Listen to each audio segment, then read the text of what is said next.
108 minutes to quarantine failure. Master caution. Reset. No current alarms. 2. Vault temperature within 0. normal parameters. Vault 1. pressure within normal parameters. 4. Vault humidity within normal 0. parameters. Vault integrity 4. test report secured. 2. 0. 2. 1. 0. 0. Talk show. We'll do it live! 6, 5, 4, 3, 2, 1. Manual override achieved. For station uplink, enter 3, 2.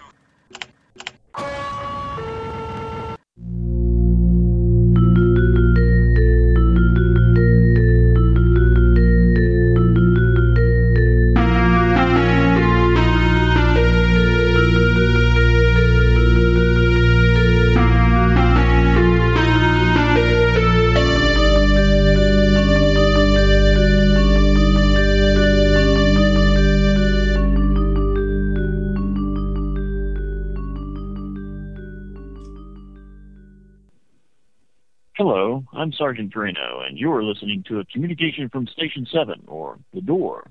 Station 7 is a sociological experiment in progress for members of the Dharma Initiative and fans of Lost and The Walking Dead. So we're going to go ahead and open up our lines for anyone who wants to communicate. Opening communications channel. Waiting. Well, Lost is over. Satellite uplink established. But it turns out Damon and Carlton's prediction was true. What's really fun is to actually have a character back who is dead, but isn't really dead. When someone dies on Lost, they're dead. And that's really it. Like, we're not trying to be sneaky and they're going to come back as a zombie. Year 7, you're going to regret that zombie comment. I am really going to regret that. Year 7 is actually, the subtitle is Lost Zombies. And it's just everybody who we've killed off over the years coming back and trying to eat It'll be brains. cool. It'll be like Stephen King's. When there's no more room in hell, the dead will walk here.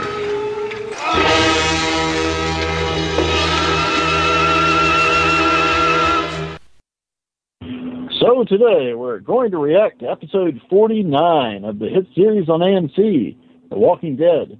The title of the episode is The Grove. We'll rate the episode, give our initial thoughts, critique things a bit, and follow it up with the Walker of the Week, Roger Ward, and our survival scenario.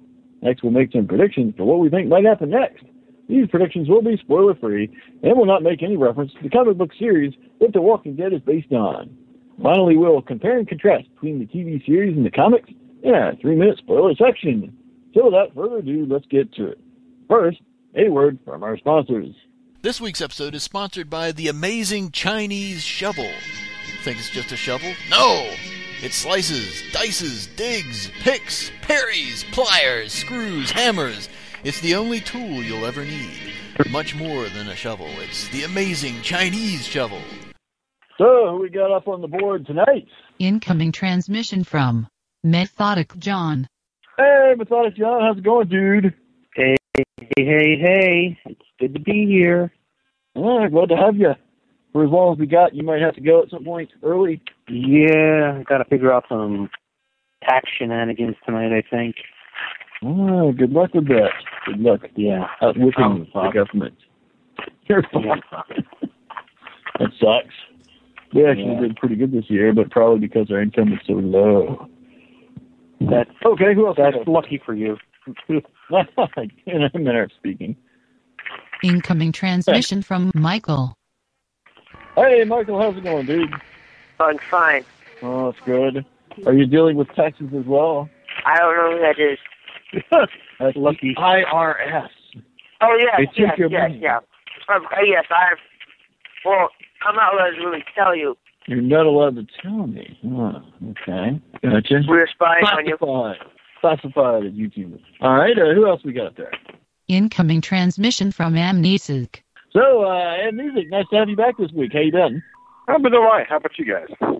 Not too bad. Getting by. I haven't had to worry about the tax man. I've already dealt with that. Okay, good to know. Getting money back or not so much? I wish. At least I'm not owing anything. That's good. Well, that's where you want to be, right? Zero sum, you know. I haven't loaned the government any money, and I wish the state was like that, but yeah, federal's fine. All right, who else we got up there? Incoming transmission from Mr. Bad. Hey, Mr. Bad, how's it going? Excellent, Sergeant. How you doing? Not too bad. Yes, I've done my taxes many moons ago. That's long. I got all that taken care of. Oh, you've got connections in the government, so you probably already have your refund. Oh, I did.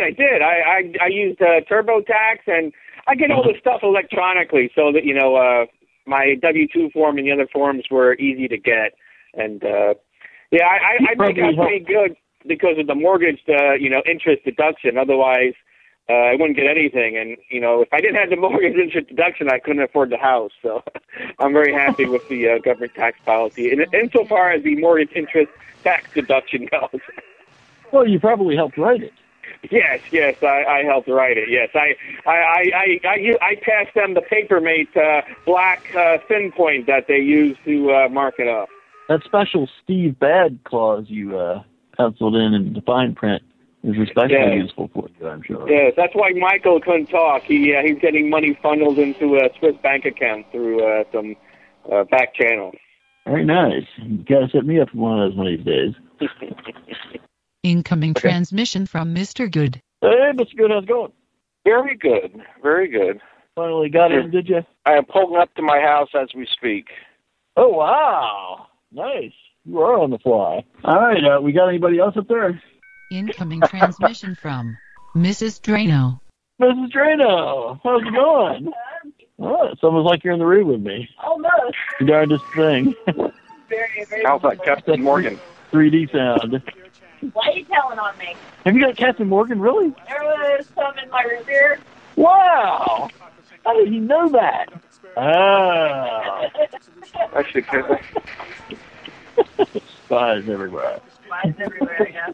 Okay, gang. Well, you guys ready to get started on this compelling and very special episode of The Walking Dead? Bring on the pain. The pain? The pain, okay. yes. Alrighty then. Well, let's do it then. Let's do that thing that we do first.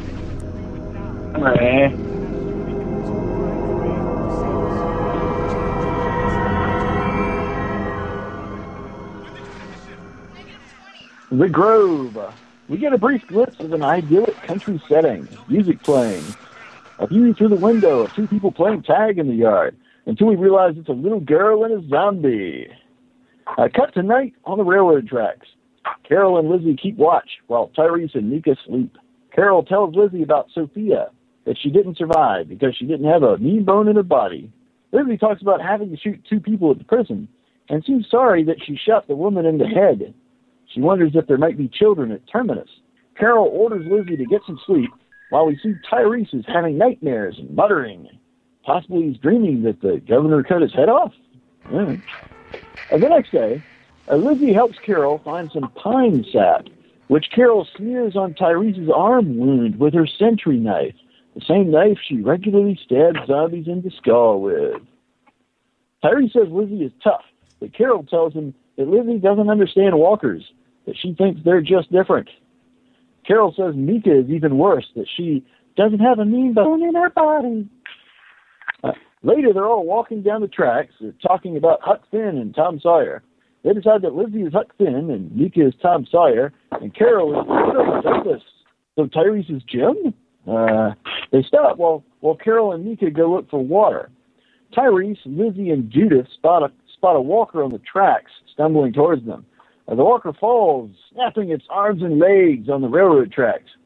Tyrese is about to kill it, but Lizzie stops him, saying that sometimes they don't have to kill walkers. Off looking for water, Carol tells Mika she needs to toughen up. Mika says she can kill walkers, but could never kill people, even if they were dangerous.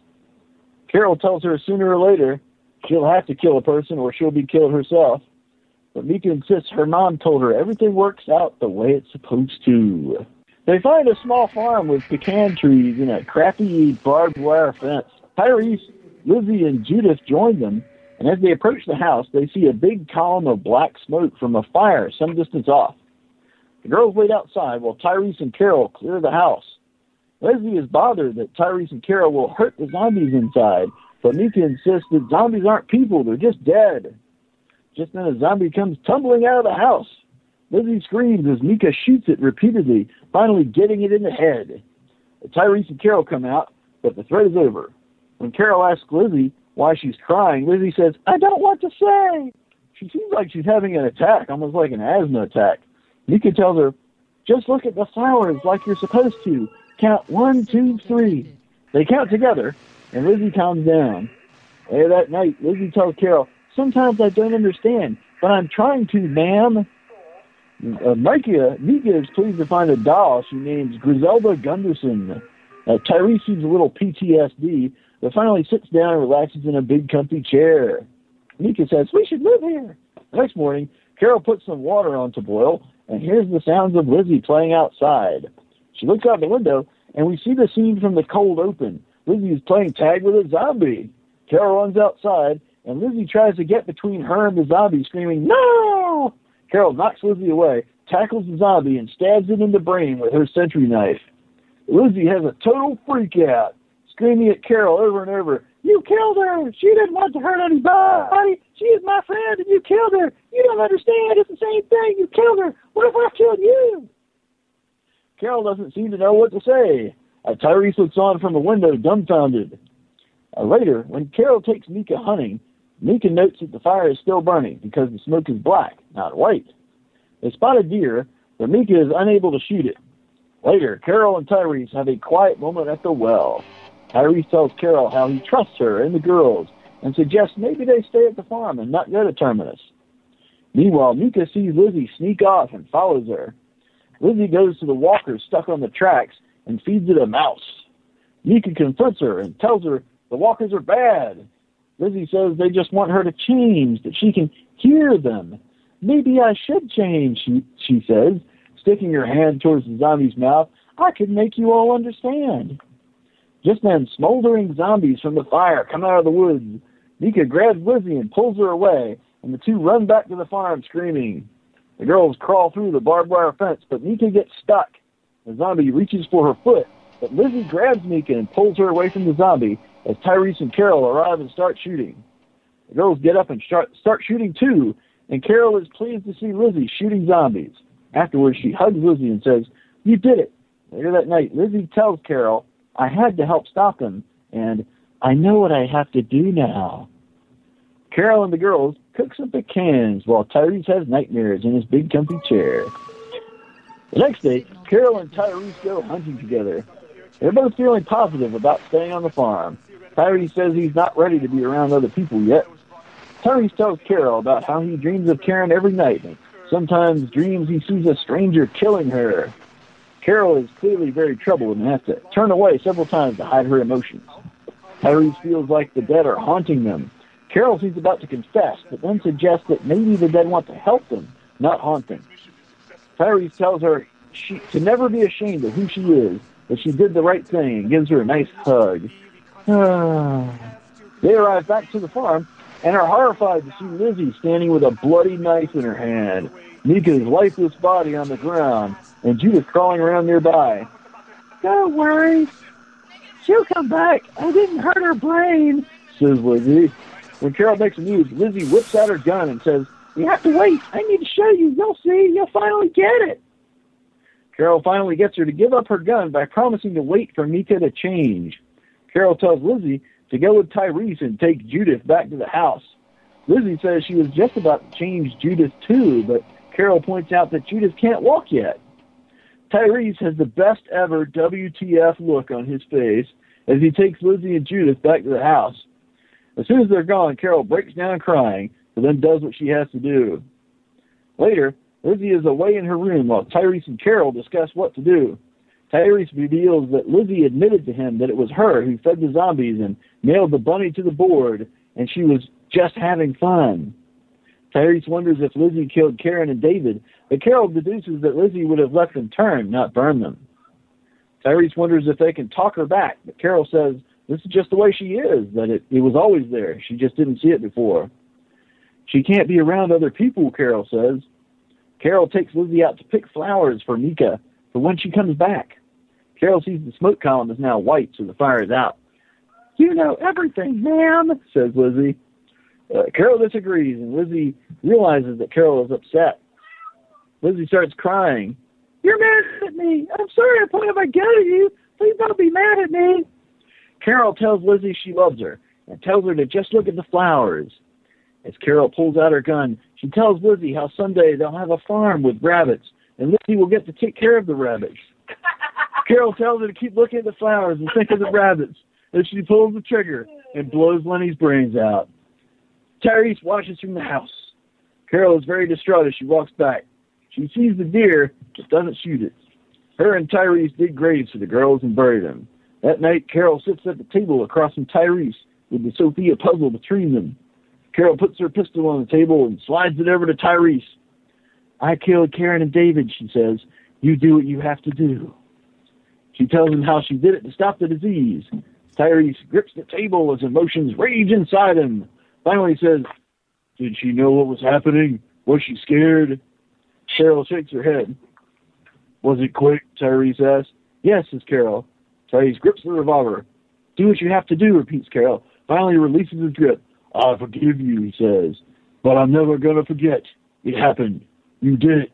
You feel it. I know you do. It's a part of you now. Me too. But I forgive you. Thank you, says Carol, sobbing. The next morning they pack up, head to the tracks, and start walking towards Terminus. So, how many stars you guys give this episode out of 10? How many stars would you give it? The wife? I'd give it 9.5. 9.5. I have to dock it for not having any Daryl in it at all, pretty much. No Daryl. No Daryl, that's not acceptable, but I'll just dock it a half a point. Now I'm curious, if it had Daryl in it, but it also had Beth, would those two things cancel each other out, or? Probably. Okay. And how about you, and Music? How many stars would you give it? I'll give it a 10. 10. Perfect score. Awesome. Okay. And how about you? What was that? What? I said that was a fantastic story. I would give it a 10. Oh. Yeah, that was pretty great. Yeah, that was pretty great.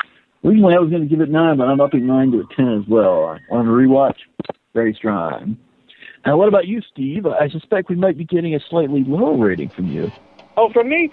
No, I actually loved it. I thought it was very depressing. It was not depressing. Depressing is not the right word. Upsetting. Hilarious? It really affecting, exactly. I will give it the exact same rating as Mrs. Drano, except I'll dog it half a point for not having Beth. Very good. Very good. And speaking of good, what about you, Mr. Good? What would you give the episode? Well, on the scale of 1 to 10, where 5 is average, I'm going with a 5. You've been hating these episodes. You're a big hater. Well, I can't see how calling a show average is a hater. For specific points, you know. Okay. We'll get into those. Yeah. We'll get into those in a little bit. So basically, average is high praise. Oh, yeah, okay. Yeah. Okay, Methodic John, what'd you give this episode? 10 from Methodic John. Wow, voice of dissent. That just leaves Michael, I believe. What do you give the episode, Michael? I'm going to give it a 6. Okay, so you liked it just slightly better than that Mr. Goodfellow. Apparently, yes. Interesting. Okay. So what worked and didn't work for you guys in this episode? What were the things that affected your ratings? More or less reverse order. I'll go with Mr. Good since he rated the lowest. I was upset. What did not work for me was giving Liz the Russian walk, you know, where 2 people go in the woods, only one person comes out, you know. Thunderwoods? But that was just, It was all a result of Carol. Everything Carol touches turns to crap. Carol was in charge of the kids. The kids all died and all were weird. Think about it. Anything bad that happened in the show, Carol was involved with. Well, I guess this is an issue we'll get into later, but so do you think that Lizzie became the way she was due to Carol, or was this maybe Carol at least failed to see it and do something about it. As a teacher, I mean, it was her role in that group to care for the kids. Okay. And if she was with the kids for an extended, if she was with them long enough to teach them how to use knives to kill each other, and weapons training, and how to clean guns, she was observed them enough to render other opinions about them. Okay. All right. Okay. Continue. And the fact that she killed her sister, I mean, that was not. They did show that. I mean, that was pretty obvious that something was going to happen and she was going to explode. But nobody around her, figured that she needed to be talked to, that she needed to be shown somehow. I mean, they had to show. Who just had his head cut off? Herschel. Herschel originally had to be shown and convinced that they were, weren't coming back as people, and that they weren't people. But I'm sure through some kind of talk and intervention, you could have held out some hope for her. There were 2 adults and 2 kids. You could have thought that they could have controlled that situation. Well, my impression was that Carol basically thought the issue was resolved once she saw Lizzie rescue Mika from the zombies at the fence and then actually shoot some zombies down with her gun. What was your take on that? Well, didn't that show how sick Carol is, and what she was looking for, and what she was failing to see, and didn't even bother to measure or look for? I mean, the only thing she cared about was who was willing to kill zombies and who was willing to kill humans. That was it. And if you had the right, if you could do those 2 things and had the right abilities, that's all she cared about.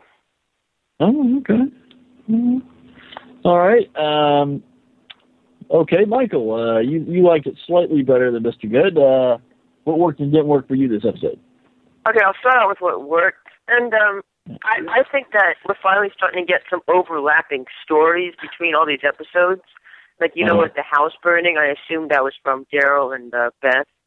Yes. But besides that, I mean, I did kind of like how they take a break from walking on a railroad track. But I'm just going to go to what didn't work. I really think Carol is just, like, she's too into the apocalypse world. I think she's training her kids or whatever too much. And, she never, when she said, I know what I have to do, when Liz said that, she never even asked her, oh, what's that? Because, when she killed her sister, she might have been talking about killing her sister, because when she killed her sister, she kind of wanted to be praised for it, you know what I mean? It's not like she was doing it as, a bad act. Right. So really, there was some kind of mental problems going on there that Carol just failed to correct. Or even note. I think Carol's only solution is to just move on and shoot her out in the woods. And, that's what took my rating down to a 6. Okay. Did you have something you were adding, Mr. Good? Well, it's one thing to kill zombies. It's another thing to execute, little girls. Yeah, it's true. I thought that was, uncalled for. I don't see how she becomes a judge, jury, and executioner. Okay. All right. I think it calls into how really dark Carol is and where she's gone. Okay, and music. What worked and didn't work for you this episode? I really like the zombies coming out of the woods when they're on fire, because obviously that's from the house that Daryl and Beth set up flame. At least that's my best guess for it. I think Carol being a dark character, I think the world that they live in, unfortunately, looks dark. She saw no choice, because if she left Lizzie out to do whatever she wanted, she's not only risking her own and Tyrese's life, but also little Judith as well. So I think she made a logical choice with killing Lizzie because of Mika, but I don't know. I did like the yin yang between Mika not wanting to kill humans and Lizzie will kill a human but not really kill a zombie. But I also think that Carol did fail in really recognizing Lizzie's issues, because even though Lizzie did kill the zombies, when they were coming out of the wood, she did not press her enough in the house when they were talking about what happened. She just should have pressed. But then again, also looking back on hindsight, I mean, really, how would she ever know? It's kind of like someone who, is really depressed and ends up killing himself. We can all look behind and say, oh, yeah, he did have signs. But I just don't see how she would have seen it. How she would have seen it. So I thought it was an excellent episode. Absolutely excellent episode. Okay. Very well done. Probably one of the best this season so far. Mm-hmm. Now, I've heard pretty much unanimous praise for the actor that plays Carol and the actor that plays Tyrese. Their acting. I've heard more mixed things about how people thought the girls did this episode, acting-wise. What did you think of their performance? Were they compelling to you, or how do you think they did? I think that the girl who did Mika did relatively well, because I thought it was just an easy role for her, but crazy for Lizzie. I kind of bought it at times, but sometimes I was just like, not really buying. But I thought her performance was actually pretty good. Okay. I would tend to agree, really. Okay. Mr. Bad, what can you do this episode? I just want to say I'm in very much agreement with almost everything that's been said. I love the episode. I would have to say I thought Carol gave Melissa McBride gave a fantastic performance. I would agree. I thought Micah also gave an excellent performance. Lizzie's was a much more difficult role, especially when she was in some of the hysterics and some of the really crazy moments, But I thought she other parts were very good, that when she was sitting there at the table saying, I know what I got to do now, that intensity and that underlying, sort of dread, that was very well developed. And I liked, her acting when she was feeding the mice to the zombie that was trapped on the tracks. So I really liked it. I mean, it's another one of those episodes where they just focused on one small group of survivors, and I really have liked that sort of characteristic of this entire characteristic of this second half of season 4, with really giving people a chance to shine and develop interactions. So what did I like? The only thing I didn't like, I think I have to say that Tyrese was acting very passive when it was very clear that Carol was going to kill Lizzie. Very passive. He didn't come out one way or another. He just sort of threw his hands up and let her walk, Lizzie out to be executed. I'll agree with that. That was the only thing I didn't like. If I was him, I would. Go ahead. I was just going to say, Tyrese really struck me as almost kind of shell-shocked this episode. Yes, he was really starting to, recuperate. He said about not being able to trust anybody else, and how he was so lucky to, have the people here that he knew and that he felt safe. And there was that moment where he was standing, and I think it was Micah or something that says, basically, everything's okay, you can relax now. He just collapses into the comfy chair, takes his hat off, and I thought the actor did a great job when Carol broke the news about killing Karen and David. I thought that was a nice scene. But I thought it was great. I look forward to talking to more about it. Alrighty. And Mrs. Drano, what worked and didn't work for you this episode? Almost all of it worked for for me. I was pretty impressed. Yeah, I agree with people who said that this is like probably the best one so far this season. And I can't really think right now if that captain's kicking my ass. Way to go, Brad. I should have got you to put some of that in my coffee. What? I should have got you to put some of that in my coffee. No. Making an Irish coffee.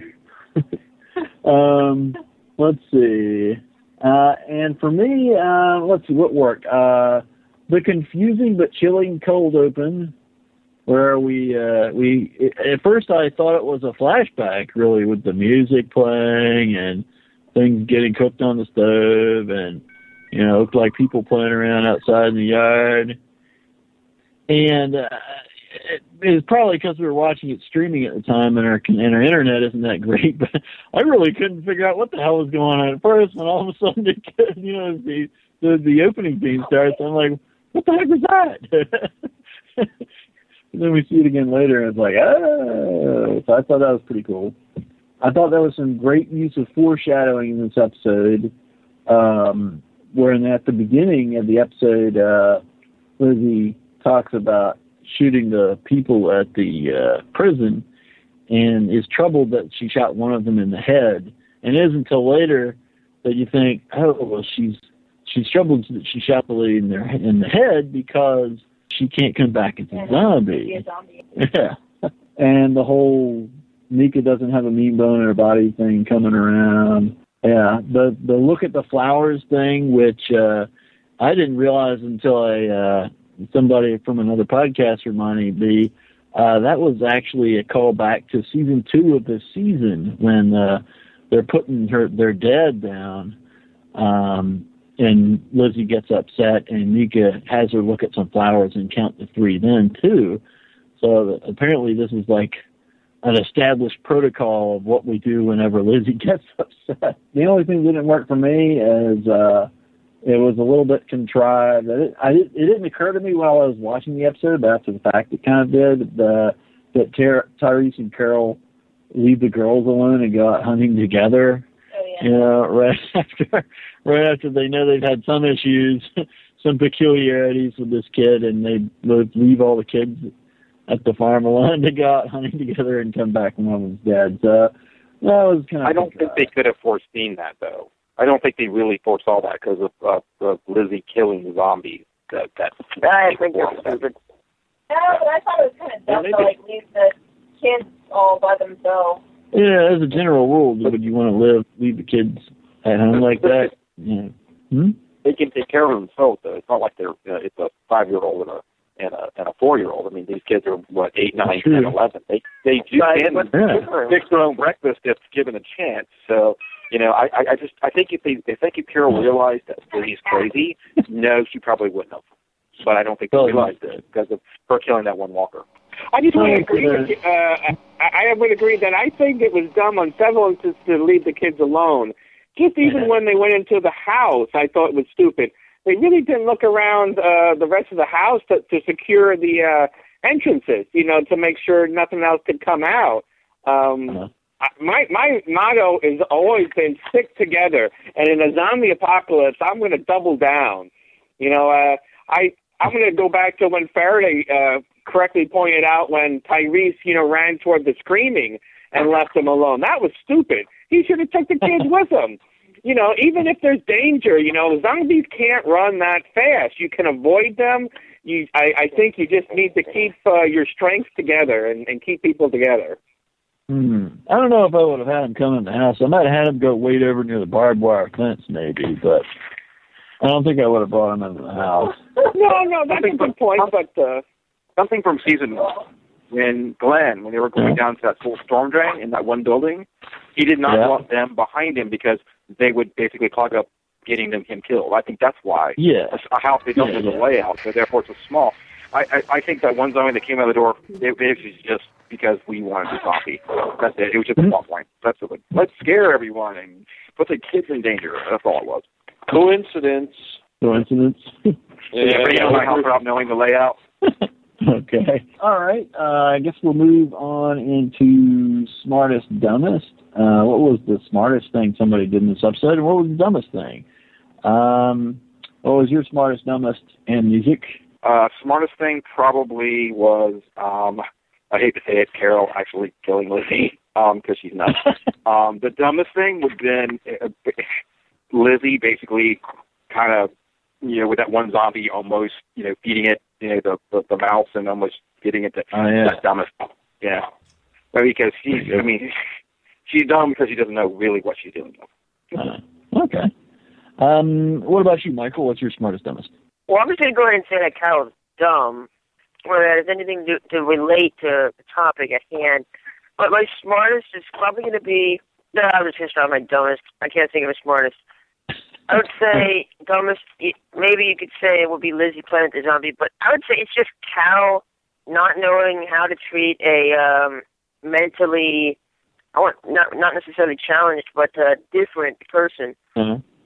I don't know. I thought you had a pretty good idea of how to treat her. Well, I mean, if you look back on the situations, you could easily improve them to the right direction. Like, really, the small things did matter in this. Like, just the way she talked to it just didn't sound right. It's true. It's true. Okay. And smartest, sorry, I do have a smartest now. Okay. Yeah, I think killing Lizzie was the best choice. Oh, okay. All right. Okay, Steve, what's your smartest stuff? Well, I'm in complete disagreement with Michael there about killing Lizzie. Absolutely 100% wrong. I want to just go back. What was your thing you didn't like the most, Sergeant? The what didn't work for me? Yeah, that was the two adults leaving the kids at home to go hunting. That's my dumbest. Yes, I just wanted. That's what I thought. Carol and Tyrese leaving the girls alone while they're hunting was just stupid. Especially since you knew Lizzie was having so much problems. Carol really lulled herself into a false sense of security by focusing just on Lizzie's ability to kill. She thought that was, more important than anything else. And I think it's definitely related to Carol's own, that turmoil. Sort of. I think all these characters have some sort of PTSD, some sort of, just horrible reaction to the situation. PTSD. Yeah, that's it. Post-sexually transmitted disease syndrome. Yeah.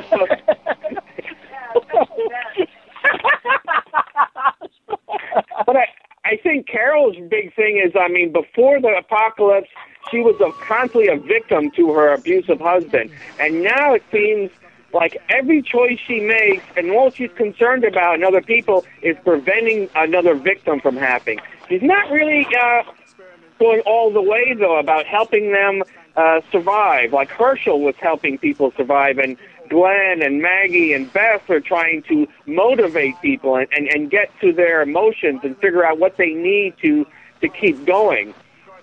She's so focused. She has blinders on about everything else, and that's what I'll say. So the dumbest, I agree, was that. The smartest, actually, is Carol. She's not a stupid person. When she, after Lizzie had killed Mike, her agreeing to wait and saying, "Oh yeah, I'll use her shoelaces to tie her up so to keep her safe." That was. You can tell she actually does love Lizzie, but she's very damaged and very dark, and I have more to say about that. Can I object? Sure.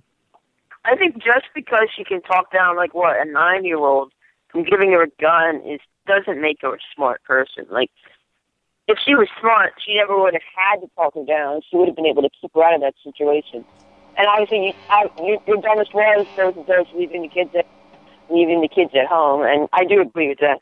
But I think if again she knew how to talk to Lizzie, then and was able to keep a close watch on her and didn't let her, just didn't give her the chances to just kill her sister or to kill the baby Judith, then it would have been a lot better.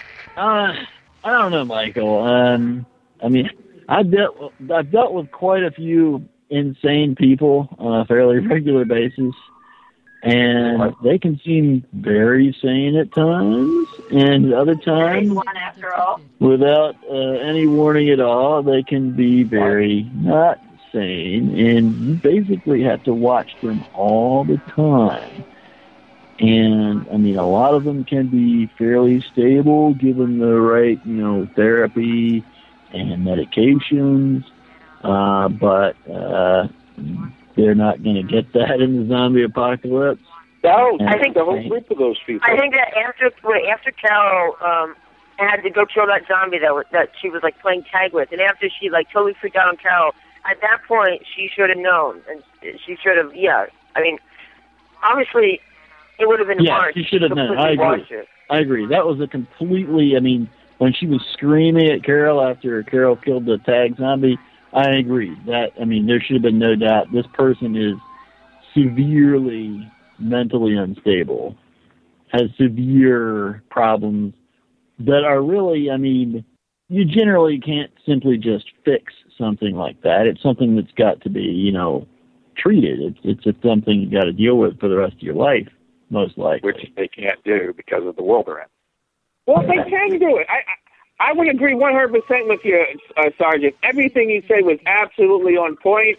And what Michael and you guys said about when Lizzie lost it and was screaming hysterically because of them killing that walker, at that point, if not before, Carol should have known that she needed to take special attention, and there's no reason why Carol couldn't keep Lizzie by her side 100% of the time. Lizzie showed that she could use a knife, she can use a gun, which means that Carol's point of view, she can do everything that, Carol can.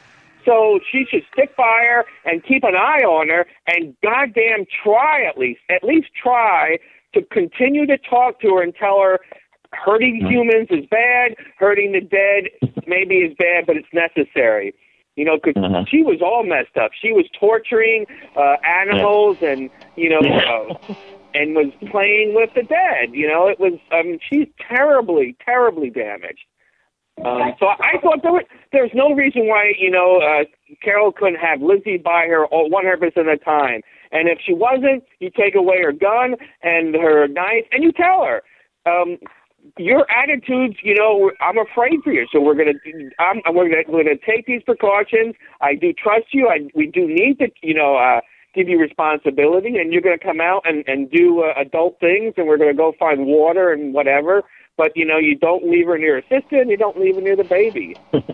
You had something there, wife? I was just saying, I think all this could have been prevented if they just got our pet zombie like Michonne has. Oh, that's a neat idea. Yeah, a couple of pet zombies, knock out their jaws, cut off their arms, and tie a rope to them, and then just let her drag them around. Oh, that's a clever idea. That would just prolong it. Eventually something's gonna happen. I agree with the pet zombie idea. I would have tried that at least. Idea. That's clever. It sounds. I don't know. Sounds promising, but it doesn't sound like it would last. Well, if one of them dies or falls down the well or whatever, get her another one. Lord knows there's plenty. It's like goldfish. Now was It's like goldfish. Now, at one point in the episode, she says she can hear the zombies. So we'd understand that we'd understand that she thinks that they're talking to her. That in her mind, that they're actually saying things, I guess. I think they were just trying to escalate her madness. Yeah. Yes.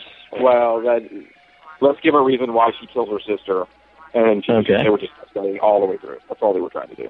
Because we really, we know she was screwed up. We until this episode, we've seen it, but not real directly until now.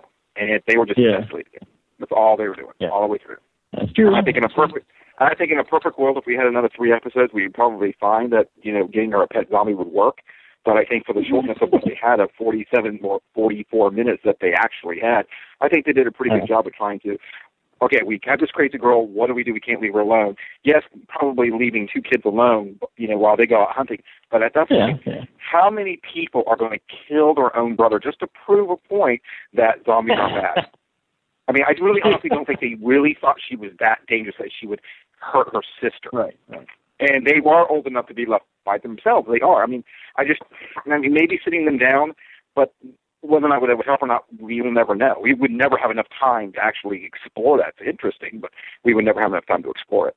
unless they want to extend the season by another 5 episodes, which I would agree with. Yeah. I don't really think getting a pet zombie would have helped. I'm just drunk and silly. Well, the pet zombie idea, I think it was good if she hadn't yet murdered her sister, but maybe. once I think she might have been upset about them, like knocking off the its jaws and cutting off its arms. You hurt my zombie! You hurt her arm! I think that would be an excellent exercise for her. Already have the jaw knocked out, but let her go ahead and just cut off the arms herself. And see how wonderful they are. Look, they bleed just like you do. It's fun. I know somebody on another podcast had wished that they would have just waited with Lizzie until Mika reanimated and then let Mika bite Lizzie. Yeah, that would have been awesome. That would have just been absolutely sick, but it would have been an interesting part of the story. It would have been terribly sick, but it would have been kind of awesome too at the same time. Yeah, it would have been kind of awful. Okay, smartest, dumbest. Miss Trina, have you gone yet? Smartest. No, I think the smartest. I'm going to kind of have to go along with like everybody else. That's cool. Smartest was, I'd say Carol just doing what needs to be done. And I guess dumbest probably. I still think it was kind of dumb to leave a couple of kids and a baby, like especially when one of the kids is of questionable sanity. All right. I guess maybe they didn't really realize like how the extent of her insanity, but still, I mean, in the zombie apocalypse, I would probably be trying not to leave kids alone.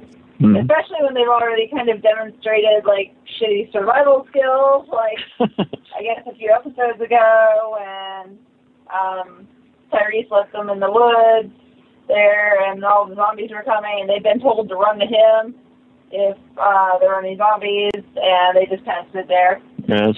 And then smothering the baby. That was smart, but... Smothering the baby was smart? Yeah, smothering the baby was smart. Smothering the baby. Yeah, it was kind of okay, you're smothering the baby, but they've already spotted you. You know, they know you're there. It's now it's time to run. Smothering the baby is a good move if you're hiding and they haven't spotted you. You don't want them to get to figure out where you are. You smothered the hell out of that baby? Oh yeah, I smothered the hell out of that baby. Goodbye, baby. Bye, baby. Basically, don't leave any small children in a plastic bag with you. Yeah, exactly. Goodbye, baby. You ain't my baby. But yeah, it's if you're standing in the middle of the woods and they're closing in on you and they've obviously already seen you or spotted you or whatever, it's it's time to go. Standing there and smothering the baby ain't gonna do you any good. They already seen you. Let's see. Yeah, my dumbest is pretty much the same. Leaving the kids at home when Tyrese Carol went hunting. That's my dumbest. And my smartest is actually going to be putting the pine sack on the wound. With the... No, not with that particular knife, but the pine sap idea itself, I was interested I looked that up, and that's actually a thing. You can actually treat wounds with pine sap. Yeah, but should you do it with a knife? Not with the knife, just with the pine sap. No, not with the knife. The knife itself wasn't smart. But the pine sap idea is smart. Apparently that's actually a thing. You can treat wounds with pine sap. I'll keep that in mind next time I have wounds. Okay. We've even got one of those century knives you can apply the pine sap with. Does it specify what kind of pine? Because I think we've got white pine and loblolly and... I don't think it matters. What else kind of pine out there? I don't think it matters. As long as it's not pine saw. I don't think pine saw. Okay, questions raised in this episode. One of the questions is, did the apocalypse make Lizzie crazy, or do you guys think that she was always this way? Is this a condition she's dealt with, for basically all her life, or is it driven her mad? What do you guys think? Anybody? I think that it's always been dormant inside of her, and the apocalypse has awoken it. You could probably say that better, but the base is there. I would agree. I think she was kind of probably screwed up beforehand and just basically just opened her wide up. I tend to agree. I'm going to disagree with all you guys. I think you can just look at the people suffering DPST from Afghanistan and Iraq. PTSD, I'm sorry. What? I'm just saying, they become extremely violent. You know, they're willing to, they're looking for any means to distance themselves from reality. You know, alcohol, drugs are big problems. Lizzie, I think the whole problem wasn't so much that she was confused about zombies. That was her mechanism, or one of her mechanisms, for distancing herself from the horror. By seeing the zombies as still alive, she was trying to put herself, not in the horrible nightmare that she was in. And I think the violence, but she's mutilating small animals and hearing voices. Absolutely, yes. But all I'm saying is that's the real symptoms of her affliction. Is how she's closed off or become so violent toward other living things. So she's seeing. I'm just saying, I don't think there's any reason to think that she was disturbed beforehand. I think you can look at all the people around her, and their people are suffering severe mental problems. Bob was eating sterno, for Christ's sake. You got to do some research to even know you can get a whack off on that stuff. and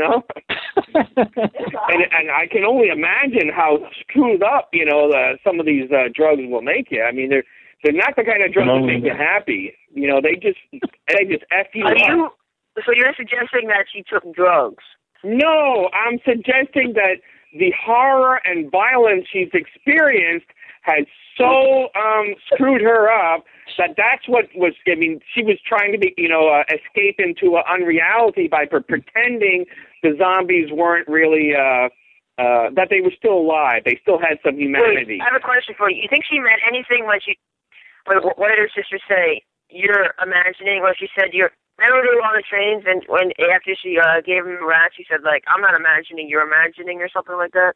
Oh, when she said, when we gave them names of the prison, we were just pretending, and then Lizzie was like, no, you were just pretending. You think she means anything by that? I think it's another symptom of showing how desperate she is to pretend that the horror around her is not real. How she's so desperate to hide from the horror. She wants to escape into a fantasy world, and she did. And then she became so desensitized to violence and inured about it. I mean, she was, people like that, they cut themselves, they attack other people. They'll kill their own people who are their best friends and family, and she did. They become producers for shows like Walking Dead. From her behavior, it was more sociopathic. I like the PTSD angle. I really do. But unless we see like a flashback to see how Lizzie was before, maybe she was a little unhinged already. We'll never really know. I like the PTSD angle. I never thought about that before. But the girl's a sociopath. I mean, she was basically killing animals and dissecting them. She was really sick. But I'm not saying the PTSD is not right at all whatsoever. I like it as a different angle to think about. Maybe PTSD on top of some pre-existing conditions, perhaps. Yeah. Now, when they gave her audio hallucinations, that was the justification for killing her, because that was real serious. But that's also, real treatable too. It's not like they could have tried. Not in the zombie apocalypse, you say, was. You get a big jar of lithium, some lithium. I was just thinking lithium. Give her some sterno. Every day. Probably would have done her better good. Get her I would have calmed her. Chocolate pudding. I would have calmed her ass down. What are you doing? That's my phone. Here, write this from the phone. I think that she had some sort of pre-existing conditions. I think the whole look at these flowers and count to 3 thing, that seems to be, to me, a protocol that her sister was very familiar with. used to calm her down, and that maybe if her parents, had survived, and Carol might have, known a little bit more about any kind of issues that she was dealing with. But I think she's had problems probably for quite a long time, and her sister's aware of them. But she's just a kid, so probably doesn't fully understand exactly what her issues are. But that doesn't mean also that she's not suffering from PTSD, which is magnified her issues. I mean, I really do like that. That's true. That's very true. Yeah, I think it's probably pretty fair to say that she wasn't all there before. But I would also guesstimate that the whole zombie apocalypse thing has probably exacerbated the situation. Yeah. Anybody mentally unstable before the zombie apocalypse, especially, and then you get a zombie apocalypse. Assume that somebody was kind of mentally unstable and maybe they were getting treatment, maybe they were getting medication, maybe they were kind of okay, but then all the infrastructure goes to hell and they don't have any therapy anymore, they probably can't get medication anymore. Yeah, it would, and then just the horror of dealing with what they have to deal with on a pretty much daily basis. So that'd probably pretty well fuck anyone up. Especially if they're already kind of fucked up to begin with. Well, I think all these people are fucked up anyway because of the world they live in. Oh, yeah, absolutely. It colors a lot of their decisions, especially Rick's decision. Well, I mean, her sister was with us, was probably with her the majority of the time, and she wasn't as messed up. Hey. Was she? Well, yeah, but people deal with stress differently. Yeah. A good reason why that it was probably a condition she already had, and everything going to crap really, really brought it out. Yeah, it wasn't just a situation. But something in Lizzie, her head. Was it Mika? Mika seems also a lot smarter and able to deal with it. So yeah, Carol even says you're smarter. That's true. Okay, another question I'd pose to you guys. Okay, a question I have. If Lizzie is all pro-zombie and kind of and eventually, kills Lizzie so that she'll change into a zombie, or kills Mika so that she'll change, why do you guys think in the previous scene that she actually saved Mika from the zombie at the fence and then actually was shooting the other zombies? Why was Lizzie doing that? What was her motivation in that scene? Anybody? I think she was just reacting from fear. The same way, she saved Tyrese's life in the prison. She reacted. She was afraid, but she, Carol was telling her the right thing to do.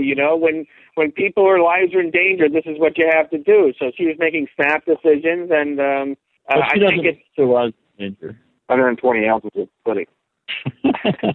Well, I think you got it right earlier when after Lizzie said, she was sad because she had shot them in the brain.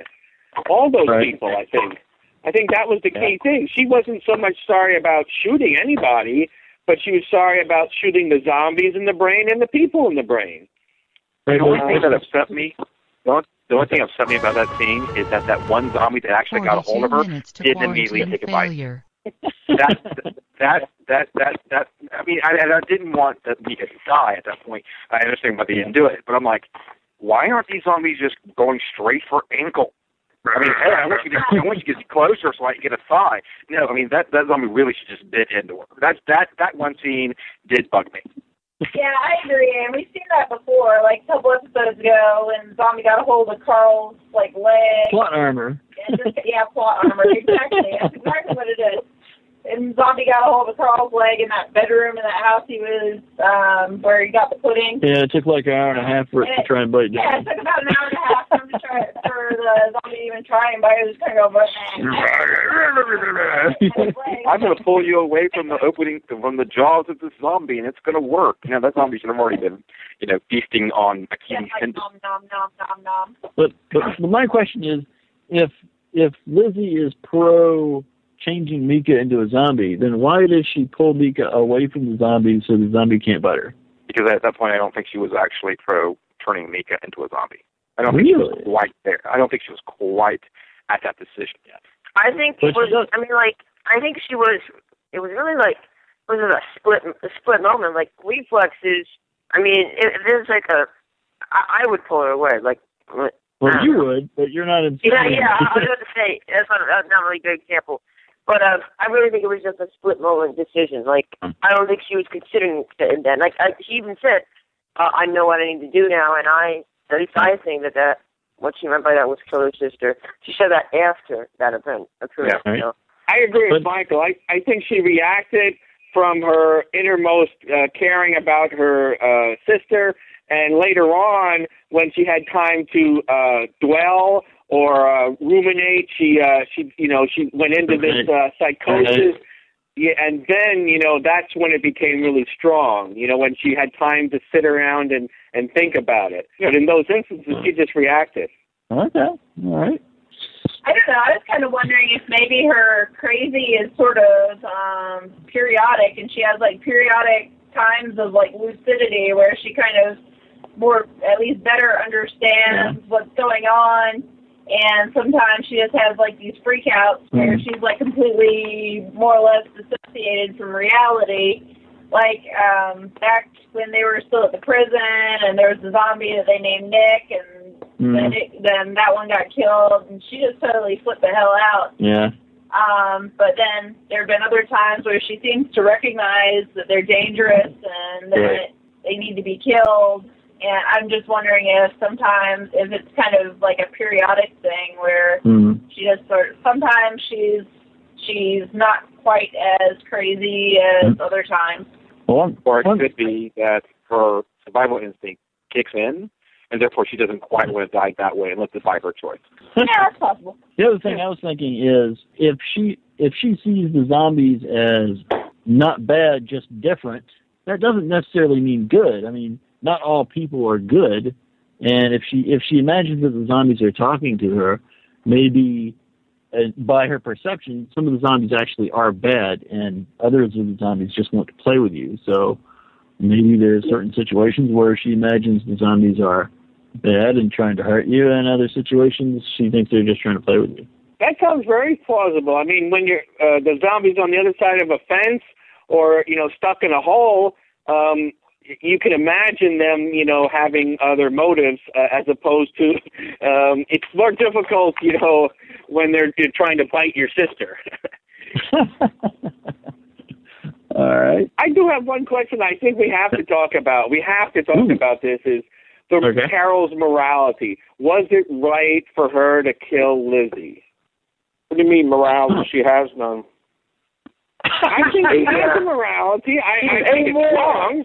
I just wanted to pose the question and have people talk about it. Because I've heard people say that Carol's making the tough choices that you have to make in a zombie apocalypse. I completely disagree, but I just wanted to get other people's opinions. I was actually going to have that scenario be our survival segment, so you want to hold it till then, and let's see. Other questions raised. I got a couple of things I've listened to this section that aren't really questions raised, but just kind of things I noticed or interesting things that I heard about. I heard that the puzzle on the table, if you put it together, it's actually a picture of Sophia wearing what she wore when she got killed, which is kind of interesting. And something I noticed was that they cheated a little bit on the cold open in the initial scene where she's playing outside with the zombie. You hear music in that scene that seems to be actually playing in the house, but then later in the episode, when that actually happens, there isn't any music playing. So cheated a little bit on that one. That one scene reminded me of the commercial for Fallout 3 when they came in with that thing that they were playing. Don't you want to set the world on fire? That's what it reminded me of. That was kind of creepy. Yeah. Does anybody have any other questions or issues they thought were raised in this episode that we should talk about, or shall we move on to the next segment? I would say more or less that Tyrese basically was a relatively weak character in this episode. I'm wondering if they're setting him up to be killed off. Oh, I just had one question. Mm-hmm. I guess this could be answered. I can almost answer it myself. But the beginning of the episode, Tyrese is like, when he's like, he wakes up from it looks like he wakes up from a bad dream. Yeah. You think, obviously, that's related to Karen and David? I think so, because he even tells Carol later in the episode that he basically has these nightmares every night where Karen gets killed. So I figure that's what that's supposed to be. And I agree with you, and music. Tyrese was kind of weak in this episode. I don't necessarily think they're setting him up to be killed. I just think that he's just kind of had a rough time of it, and this is just kind of a low point for him, I think. And maybe that was a little on purpose because this was a bit more Carol's journey than this episode. Yeah, they wanted to make Carol into be a stronger character, and him, that I'll agree with, but still I would have liked to see him, especially when they were discussing what they're going to do about Lizzie to really, I don't know, even he was, I think someone said complacent with it, but it was just very, why are you letting her do it? Why are you letting Carol do this? I mean, I just found it off. Okay. But still, I'm glad that Carol did it because it really did add to her as a character. Because when she came in, she was so incredibly weak, and now she's like, I want to say a strong woman, character-wise, but almost psycho in the same sense. Yeah, because some of her decisions are quite. Yeah. Oh my God! Would I make the same choice? Yeah. I could. Could I do that? I don't know if I could. Okay, quote of the week. Anybody got some good quotes? I got a couple in here. Does anybody else have any they'd like to go first with? Look at the flowers. All right. I got one. Oh, okay. What you got? I really thought Tyrese's his whole scene there where he said the whole world is haunted now was very good. And and then it was so unusual when he was talking to Carol. He said, "Don't be ashamed of who you are," and she had every reason to be ashamed. And I got a good one. Oh, what you got, babe? What's the difference between beer nuts and deer nuts? Yeah, I thought the best quote for the best quote for the week was "nom nom nom nom" on the mouse. Nom nom nom nom nom nom. Brains. I hope you didn't like that, Nikki. Let's see. I got "Don't worry, she'll come back. I didn't hurt her brain." Oh yeah, that was good too. I do have a question. Baby Judith, was she on the back of Tyrese when they left at the end of the episode? Because I'm like, I thought that baby was quite large, and that didn't look like he could hold a baby. Yeah, it probably wasn't really her. Stunt baby. I agree. I couldn't see the baby either, and it had me going back and counting the crosses. I thought maybe they buried her. And the bad thing is that one with the baby shoes on it. I'm like, did she die? I didn't see it at the beginning of the episode. So I'm like, did she die? I'm like, so they not only killed Lizzie, but they smothered, Judith. I mean, that's kind of cool. Yeah, there was some confusion on that, but yeah, she's on his back.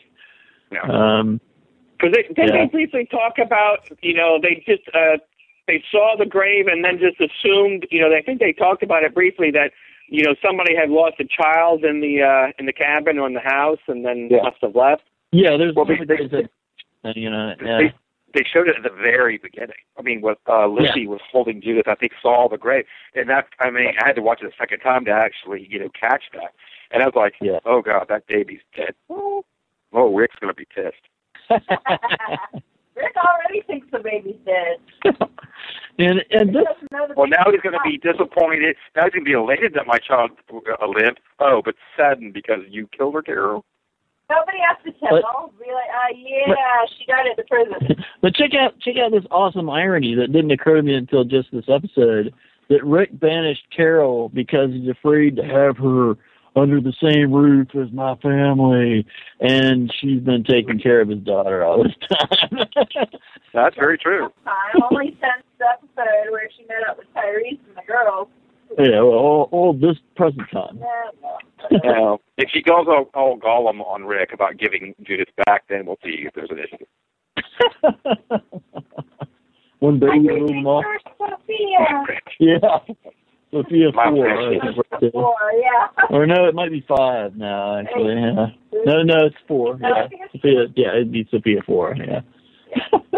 Snowball from The Simpsons. Yeah, Snowball, yes. Snowball 1 and 2, and whatever. I don't know, there are a lot of snowballs. Yes. Okay, you guys ready to go into the Walker of the Week? Oh, yeah. Do that then. Okay, this is where we each give our award for our favorite Walker of the Week, or we can alternatively give that award to a character we think behaved in a manner no better than a Walker. So who gets your Walker of the Week award? Mrs. Drano. Not me first. Oh, okay. Judith is the Walker. Yeah. She just stood by while Mika got killed. Bastard. Centers up on her sister. Okay. Even though we never saw that. Yeah. Yeah. That was amazing. Okay. So just being a wuss. Is Judith a Jedi master who's just a little unwrinkled? You know, a Yoda without the wrinkles? Is that what you're saying here? I mean, how could Judith stop that murder? It's not that hard. I've done it before. Okay. Let's see. So that was Michael and music. Mr. Good, who gets your Walk of the Week? Carol. Carol. She's cold. Cold. Okay. Yeah. Cold Carol. All right. Steve. Well, we've certainly had some really great walkers. Those crispy, deep fried walkers coming out of the forest were great. And man, they blow up good too. I think there's a couple of them. Their whole faces just disintegrated when they got shot. Yeah, that was pretty. There was one that like tripped over the fence, and then they shot him, and it's like the whole head just sort of cracked open. But I'm gonna have to agree with my brother. I think Carol is my Walker of the Week.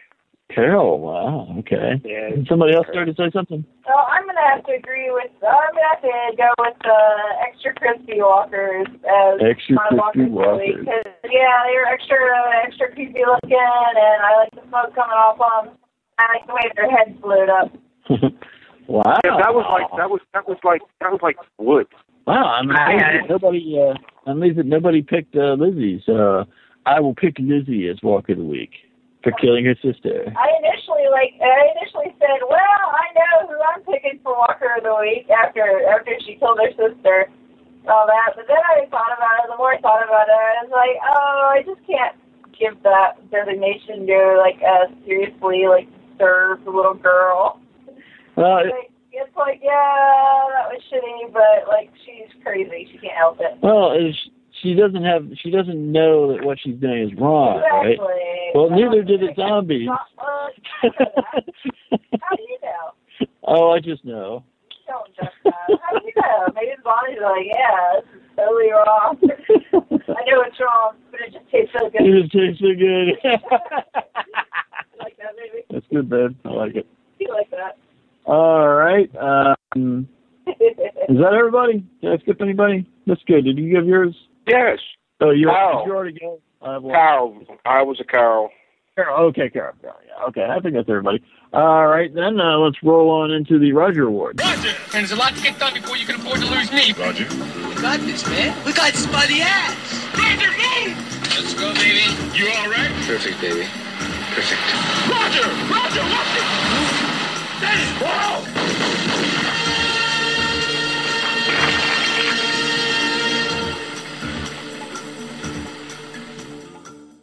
This is the award we give to the character we think kicks the most ass in the episode, but is also a character that we think is not necessarily wearing the plot armor, who might at some point potentially get killed off in the story, or perhaps even got killed off in this episode. So who gets your Roger Award? Mr. Good. Well, I'm just going to give it to Lizzie. Okay. But they killed her off, so, it's kind of hard. You can do that. Lizzie. Yeah. Thought she kicked some serious ass? Well, she killed her sister, It shows a commitment to the cause. That's true, the cause of the zombies. A strong commitment to the cause. That's true. She was dedicated. She was a true undead. Undead lover that gave, almost everything. Yes. Almost. Almost. All right, and music. Who gets your Roger Award? Tyrese, he killed being able to make a decision. Tyrese, he killed being able to make a decision. Because he really didn't make one this episode. Okay. Yes, he really kicked that thing's ass. Michael, who gets your Roger Award? I mean, there's not really many people to choose from. Like, you have Judith, who I might end up choosing for no reason. 23 then you have the two girls who both died, Carol, who I kind of hate, and Tyrese, who I don't really want to die. So I'm just going to say Mika. Mika, okay. Mika, yep. She shot some zombies. All right. This is Drano, your Roger Award. Either Mika or Lizzie. I'm kind of having a hard time deciding right now. Okay. I'll give it to Mika because I think Lizzie already got one. Okay. Mr. Bad. I'm going to be in agreement with Mr. Good. Lizzie is my Roger Award. She kicked ass. She killed some zombies, and she wasn't afraid. I mean, she wasn't afraid. And she didn't do anything out of anger or fear either. That's an important point, which I'll bring up later. But she acted, out of craziness, but sometimes out of love, and sometimes, being a stand-up person. I thought when in the prison she stood up bravely. I thought when she shot that one zombie that was threatening her sister, she was brave and coherent. But otherwise, she was crazy. But she was never evil. Okay. Well, yeah. Not even the small animals? To small animals, perhaps. But there's a lot of rabbits who have a grudge against Lizzie. What can I say? Okay. And I will be the dissenter and give it to Carol. I think she kicked a fair amount of ass this episode, and I definitely think it's possible she could get killed off at some point. Let's do it. I'll take your questions. Okay, let's do it. There's a man going around taking names. These creatures cannot be considered. They prey on humans. They do not prey on each other. These creatures are nothing but pure, motorized instruments. We must not be lulled by the concept that these are our family members or our friends. They are not. It's Alpha and Omega's kingdom come. Okay, this is a segment where we identify any characteristics of zombies that we haven't noticed before, or anything about zombie behavior we think should be headed to our studies of these creatures. Steve, you said you had something. Yeah, I just wanted to point out that zombie that fell into the hole, or between the planks on the railroad. It really showed no capacity for using its muscles in a coordinated way to get out. I mean, it should have been easy to get out. You just had to, squirm a little bit and push yourself up, and it probably could have got out. Push up. Was it stuck, or were all its limbs just kind of broken because they were so brittle they just all snapped to pieces when it fell down? Why were they brittle, though? What'd you say, Michael? I said, why were its bones brittle? Like, I still don't understand why it fell and didn't get back up. It hasn't been drinking enough milk. Oh, yeah, that's good. It's good. Thanks for answering my question. Calcium joke. Wow.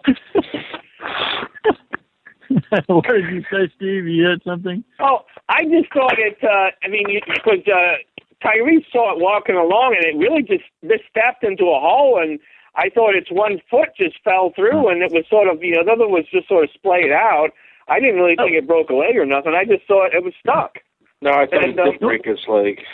Did or did not? Oh, I got it. But it did. Yeah, I thought it did break its leg off. Yeah. Okay.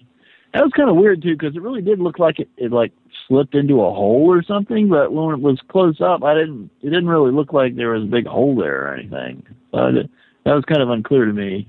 I don't know. I didn't quite follow that. It was the one zombie that found the one hole in a railroad track, yeah. Like, how long has this zombie been, decaying and, gradually becoming more, gross and pieces falling off, muscles drying out and stuff? I can't do a push-up or a pull-up. So why would a zombie be able to? That's true.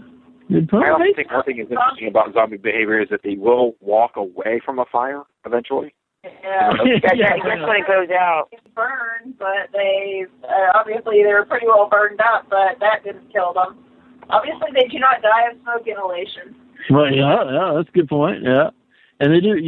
Somebody said they're attracted to fire. That seems to be true, but yet at the same time, you guys are right. We have this group that apparently walked away from the fire, which was not out yet.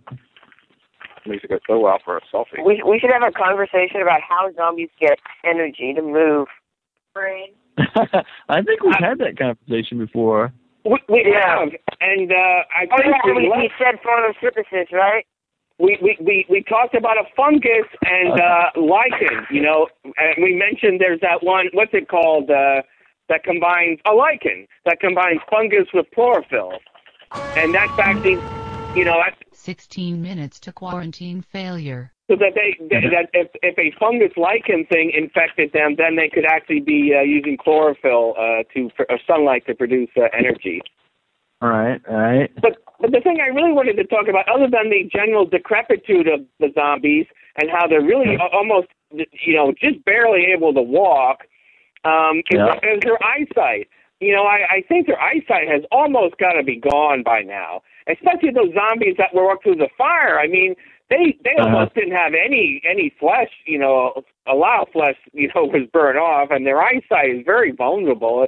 It's all water, and, you know, it's going to deteriorate quick. I can't imagine these zombies can see much anymore, which is sort of goes back to the fact that how dangerous are they? You know, the show sort of flip-flops about how dangerous they are. Sometimes they want to make them seem very dangerous, and other times, you know, they're just sort of easy to avoid. But or they need the virus that infects them to preserve it into the body itself. So therefore, up to death, it actually can use it a lot longer. Because really, these people should not be walking around. What is it? A year? 18 months? These guys should be dead. Should be completely decomposed within 6 months. Well, we don't know when they were turned. We don't know when they were turned. And that's very true, but most of them probably turned at the beginning. So 6 months, maybe? I recall that Milton said that they are still decomposing, but the process is slower for some reason. They are still dying. More preservative, yeah. They are still starving to death, but more slowly than like a living person would. So I don't know. And I think we speculated before that it seems to me like they still must be in some way digesting some of what they eat, because you don't. Zombie poop. They aren't all walking around swollen with giant swollen bellies because they eat all this stuff, but you know it doesn't get processed. So I mean, it would just kind of eventually gravity would take over, and it just makes its way out. I honestly think they do it because they're lazy when it comes down to special effects, and they don't want to have to explain. Well, this one looks pregnant because. On the blank. Well, there was the one that ate Lori was. Shut up! That didn't happen. That was bullshit. Zombie did not eat all the bones. Where's the bones? That was so dumb. He kind of looks pretty swollen. I don't get that, because I would think, especially with the zombies being dead and everything, their digestive systems are presumably not working anymore and probably lacking in tone and stuff. And it's not like peristalsis or anything. All their inner muscles and stuff have relaxed. I just think they just kind of fill up, and as it fills up and they introduce more food in, then it would just kind of start pushing out the other end.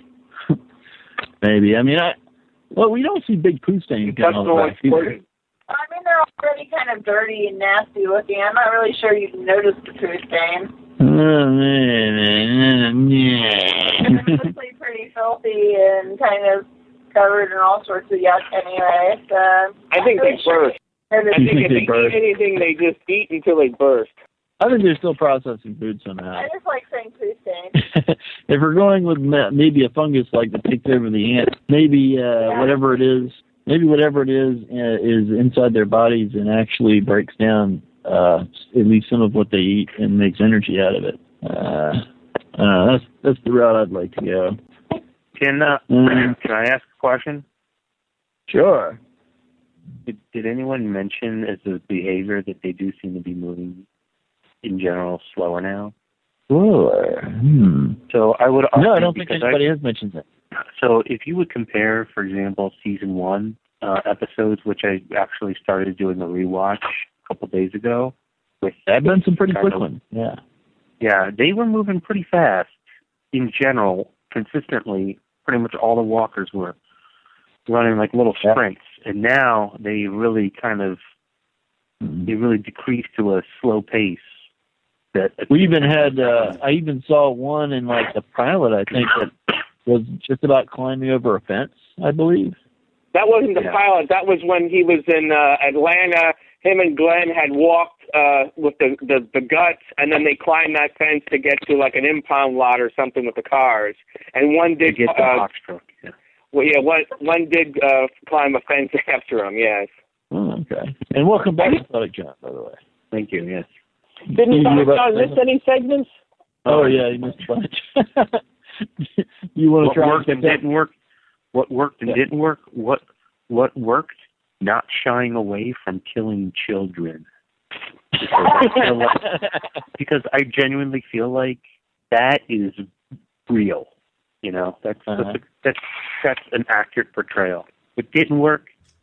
Tyrese's ability to control his anger so effectively. That just didn't seem real. All right. Smartest, dumbest? Smartest, I think, would be Carol putting down that one kid. Was it Lizzie? Yeah. Yes, it was. Yeah, yes. She puts down Lizzie. I think the dumbest thing is Lizzie killing her sister. Like, that was just pretty dumb. I think I enjoyed that one comment because you put down like it's a dog. I mean, the word choice is just excellent. Well, you put your kids down, to sleep sometimes, Yes, I expect them to wake up the next morning. Lizzie was executed, plain and simple. I'm so not making fun of you for the word choice. The word choice just was perfect. It was amusing. That's all. I'm just like, I know. Walker of the week. Walker of the week goes to Lizzie. Okay, yeah. And Roger Ward, who kicked the most ass but still might die. Or die. 8 minutes to quarantine failure. Not a lot of options left. True. I'm going to go with little ass kicker. Okay, cool. I think little ass kicker kicked the most ass by not dying inadvertently by Lizzie, but I'm still nervous little ass kicker is going to bite the dust.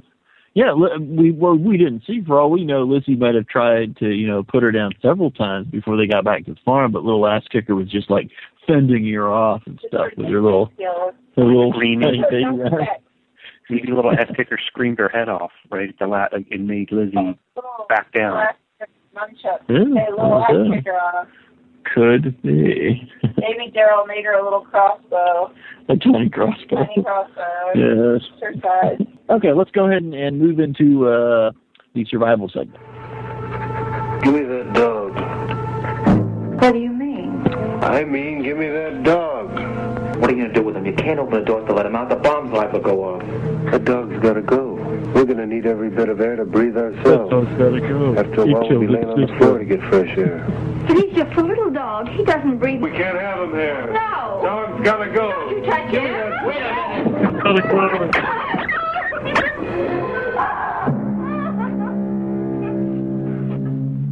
Won't do you any good to cry. It's all over. A little while you'll be thanking me. Getting rid of that dog's going to help an awful lot. Oh, my God. You'll be glad we don't have that extra pair of lungs when you're laying here gasping for breath. Okay, as discussed earlier, this week's segment is You Are Carol, or Tyrese if you prefer, and you've just discovered that Lizzie has murdered Mika, or killed her, at least. I don't know if we consider it murder or not. So how do you deal with this situation? What's your game plan? Steve, what's your game plan? I can't kill a young girl she didn't murder her sister out of hatred or anything. She is very psychologically disturbed. I think you take her gun and her knife away and you keep her by your side 100% of the time. Seriously. And when you're with her, well, you put her she sleeps next to you, and You can tie, take those shoelaces from Micah and tie it, from her leg to my leg. I'm serious. Yep. Can keep 100% track, and when she's with me out in the wilderness, she can have her gun and her knife, and if she kills me, well, that's on me. But I think you could, try to help her. I'm not saying it'll work, but you can try. I was really pissed off at Carol because she wouldn't try. And she did love her. I mean, think about it. If Carol has any love for anybody, wouldn't it be for like this, substitute daughter? Here's a perfect substitute daughter for Sophia, somebody who needs help and who's disturbed. And at the end, right before she shot her, she said she did love her, and I believed her. But I thought that was wrong. All right. Mrs. Drano, what would you do? Well, I think I would take a page out of Michonne's book and just cut off her jaw and her arm. 4 minutes to quarantine failure. Initiate countermeasures. Then I think we'd be all right. Just tie a rope to her and be all right. Okay, so you turned Lizzie into a zombie pet, only still alive. Yeah. Okay, I guess that's the plan. You can't shoot anybody or cut anybody or anything that doesn't have any arms. Methodic John, what's your plan? What'd you do? How do you deal with this? I think Mr. Bad might be on something. Little reform might be a good idea. Oh my goodness! I thought you were completely on Team Carol, or were you just thinking that this would be kind of a realistic way in which they would deal with a situation in a zombie apocalypse? I think she jumped the shark a little bit on that. Okay, all right. Okay, Mr. Good, what would you do? I'm convinced a trip to a pharmacy is the right move. DuPont had it right. Better life through chemistry. How would you even know what kind of dosage to give her, though? It's you can look that up. Well, the tricky bit with those kind of medications is it often takes a really long time of medical supervision and trying different drugs. It might kill her. Work. You might kill her with it. No, it's not even that it might kill her with it. It just might not be effective. It might not be effective. They have or to try different things. They make it worse before they make it better, or sometimes they just make it worse, period, and don't make it better. So it's kind of important to be under a doctor's supervision when you're trying to get somebody on antipsychotics or something. A teaspoon of Sterno and a shot of moonshine. That's an idea right there, Just get a whole buttload of Benadryl and just give her Benadryl and knock her out. Every 8 hours or some shit. I know if I take Benadryl, I can't regain consciousness for at least 12 hours. All right. Amnesic, what would you do in this situation? How would you handle it? I would handle it the same way Tyrese did. I would let Carol handle it for me. Let somebody else deal with it. Because I just can't deal with it this week. I'm PMSing. I would let Carol handle it. Okay. All right. 1 minute to quarantine failure. Initiate countermeasures. Warning. Containment breach imminent. Evacuate non-essential personnel. That's the button. Thanks, guys. Can all make it this week? 40 seconds to quarantine failure. Episode's last. Episode named Us, I believe. 30 seconds to quarantine failure. iTunes. You can find us at log-forum.com. Email us Warning. Incursion imminent. Initiate countermeasures immediately. All of us here at Dharma Initiative. Thank you, and namaste, and good luck. 10 seconds to quarantine failure. 5, 4, 3, 2,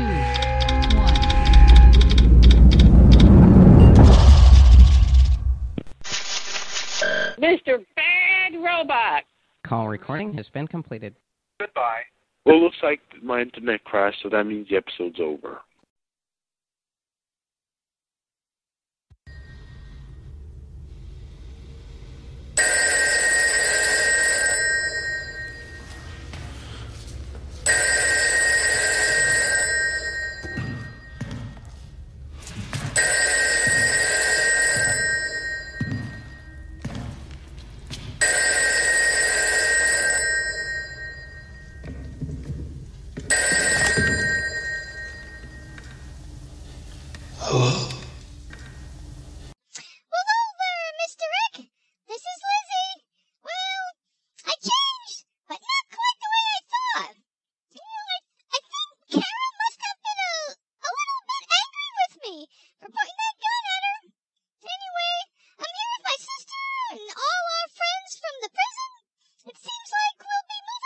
soon.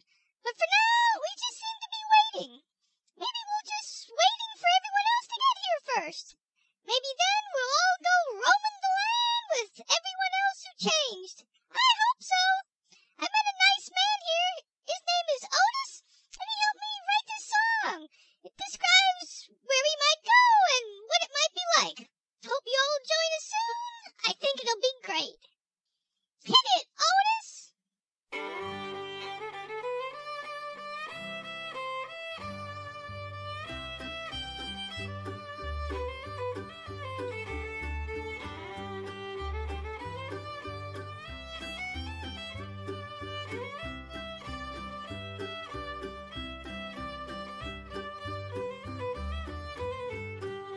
One evening as the sun went down and the forest fires were burning, down the track came a walker walking, and he said, boys, I'm not turning. I'm headed for a land that's far away beside the crystal fountain. I'll see you all in season 5 in the Free Range Survivor Mountains. Oh, in the Free Range Survivor Mountains, there's a land that's fair and bright, where the living lay in open fields and you roam all evening night. Yeah!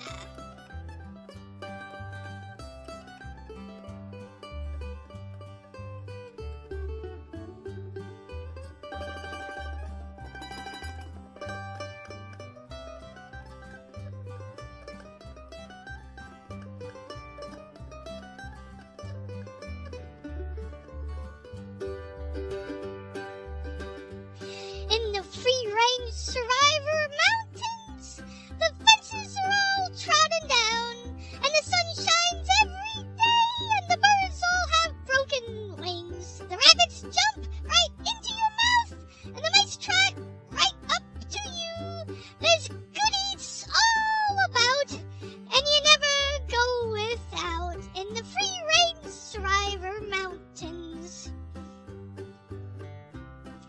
In the Free Range Survivor Mountains, all the survivors have wooden legs, and the guns all fire blanks, and the hens all have broken legs.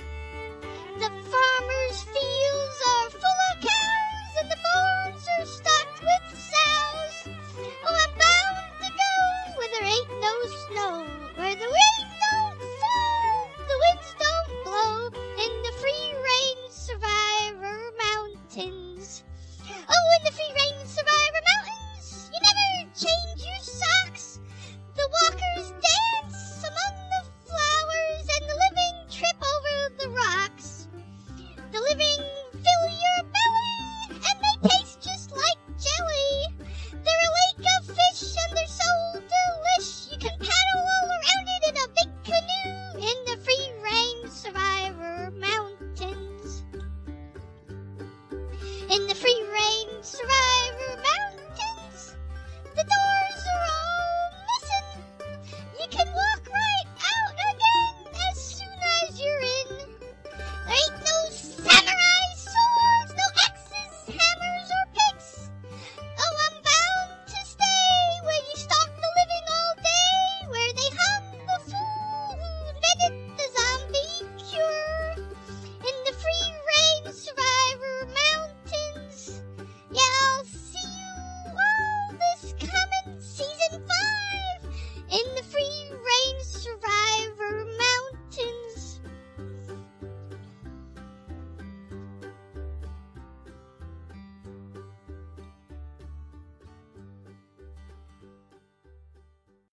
Well, I hope to see you all there soon. Stay tuned for season 5. Bye-bye.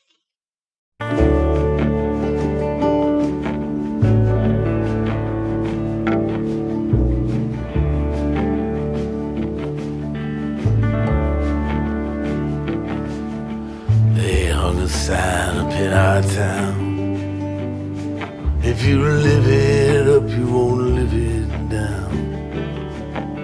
So she left Monte Rio's son, just like a bullet leaves a gun.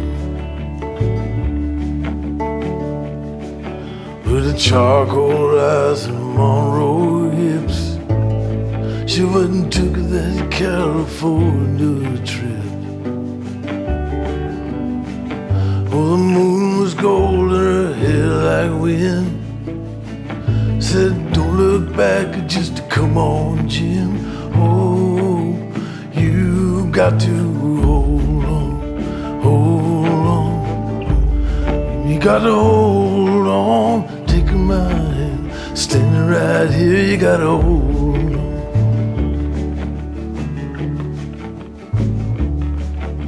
Well, he gave her a dime store watch and a ring made from a spoon. Everyone's looking for someone to blame. And you share my bed, you share my name. Well, go ahead and call the cops. You don't meet nice girls in coffee shops. She said, baby, I still love you. Sometimes there's nothing left to do. Oh, but you got to hold on, hold on. Baby, gotta hold on and take my hand. Standing right here, you gotta hold on. Well, God bless your crooked little heart. St. Louis got the best of me. I miss your broken China voice. How I wish you were still here with me. Oh, you build it up, you wreck it down, then you burn your mansion to the ground. Oh, there's nothing left to keep you here. But when you're falling behind in this big blue world, oh, you've got to hold on, hold on. Baby, gotta hold on, take my hand, standing right here, gotta hold on. Down by the Riverside Motel, it's thin below and falling. By a 99-cent store, she closed her eyes and started swaying. But it's so hard to dance that way when it's cold and there's no music. Oh, your old hometown so far away, but inside your head there's a record that's playing a song called Hold On, Hold On. Baby, gotta hold on to take my hand, standing right there, gotta hold on. You gotta hold on, hold on. Baby, gotta hold on, take my hand, standing right there, gotta hold on. You gotta hold on, hold on. Baby, gotta hold on and take my hand, standing right here, you gotta hold on. You gotta hold on, baby, gotta hold on and take my hand, standing right here, you gotta hold on. You gotta hold on, you gotta hold on, you gotta hold on, you gotta hold on, you gotta hold on, baby, you gotta hold on, girl, you gotta hold on.